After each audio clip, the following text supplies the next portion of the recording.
కానీ వాటి విషయంలో చాలా నిబద్ధతతో పనిచేసింది బీఆర్ఎస్ పార్టీ ఎమ్మెల్సీలు.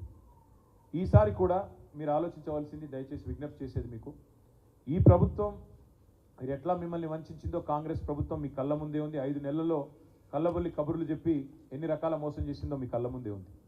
అదేవిధంగా 9.5 ఏళ్ల కేసీఆర్ గారి ప్రభుత్వంలో ఏ రకంగా విద్యావ్యాప్తికి, ఏ రకంగా మౌలిక వసతుల కల్పనకు కేసీఆర్ గారి ప్రభుత్వం పనిచేసిందో కూడా మీ కళ్ళ ముందే ఉంది. ఈ 3 జిల్లాల్లో, ఉదాహరణకి నల్గొండ జిల్లాని తీసుకుంటే, నల్గొండ జిల్లాలో బీఆర్ఎస్ ప్రభుత్వం ఏర్పడక ముందు ఒక్క మెడికల్ కాలేజ్ కూడా లేదు. కానీ బీఆర్ఎస్ ప్రభుత్వం వచ్చిన తర్వాత కేసీఆర్ గారి నాయకత్వంలో 3 మెడికల్ కాలేజీలు ఒక్క జిల్లాలోనే ఏర్పాటు చేసుకున్నాం. అదే మాదిరిగా కొత్త జిల్లాల ఏర్పాటు మాత్రమే కాకుండా ప్రతి జిల్లాలో విద్యా వ్యాప్తికి, విద్యావంతుల అభ్యున్నతికి చాలా చిత్తశుద్ధితో పనిచేసింది కేసీఆర్ ప్రభుత్వం. భారతదేశంలోనే అత్యధికంగా ఉద్యోగులకు, ఉపాధ్యాయులకు పే స్కేల్ ఇచ్చింది. 73% మరి ఆనాడు ఫిట్మెంట్ ఇచ్చింది బీఆర్ఎస్ ప్రభుత్వం.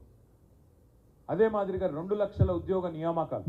ఇవాళ రేవంత్ రెడ్డి గారు ఎంత పచ్చి మోసం చేస్తూ ఉన్నారంటే, కేసీఆర్ ప్రభుత్వం ఇచ్చిన 30,000 ఉద్యోగాలు కూడా నేనే ఇచ్చినానంటూ, అసలు ఒక్క నోటిఫికేషన్ ఇవ్వకుండా, ఒక్క పరీక్ష కూడా కండక్ట్ చేయకుండా 30,000 ఉద్యోగాలు నేనే ఇచ్చినానని ముఖ్యమంత్రి గారు బొంకుతుంటే, పచ్చి అబద్ధాలు చెప్తుంటే పత్రికల్లో, టీవీలలో నిజంగా నవ్వాలో ఏడవాలో తెలియని పరిస్థితి. ఒక సంవత్సరంలో 2 లక్షల ఉద్యోగాలు ఇస్తామన్నారు రేవంత్ రెడ్డి గారు. సంవత్సరంలోనే, గెలిచిన మొదటి సంవత్సరంలోనే 2 లక్షల ఉద్యోగ నియామకాలు పూర్తి చేస్తామని చెప్పి మాట ఇచ్చి గెలిచి వచ్చింది రేవంత్ రెడ్డి ప్రభుత్వం.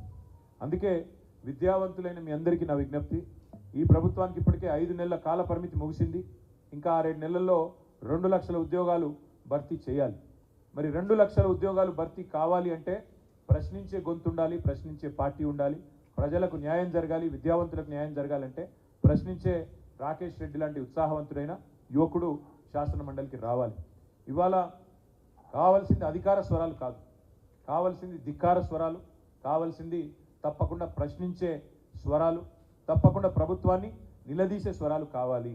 అందుకే శాసన మండలిలో ఒక యువకుడు, ఉత్సాహవంతుడు, డెఫినెట్గా మీ అందరికీ కూడా రేపటి రోజున మేలు చేయగలిగే విద్యావంతుల తరపున మరి ఒక బ్లాక్ మెయిలర్ని ఎన్నుకుంటే రేపటి రోజున జరిగేది ఏంటంటే, మళ్ళీ ఆయన ఎప్పటికప్పుడు పార్టీలు మార్చడమే కాకుండా ఎప్పటికప్పుడు మీడియాను అడ్డం పెట్టుకుని బ్లాక్మెయిల్ చేసే ఒక వ్యక్తి అవతల వైపు కాంగ్రెస్ పార్టీ నుంచి పోటీ చేస్తూ ఉన్నాడు.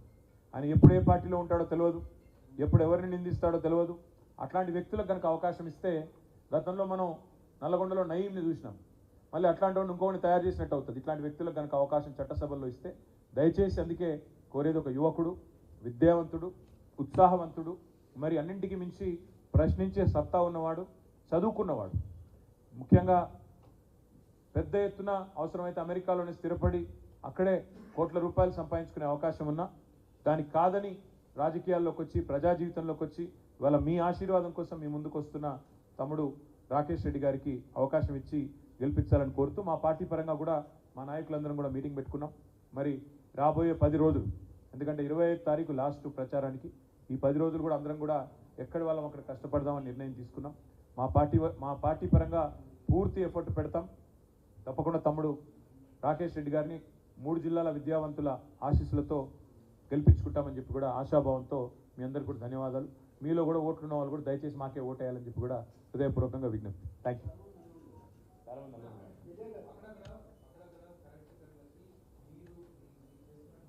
ఏంటది కరెక్ట్ కట్ట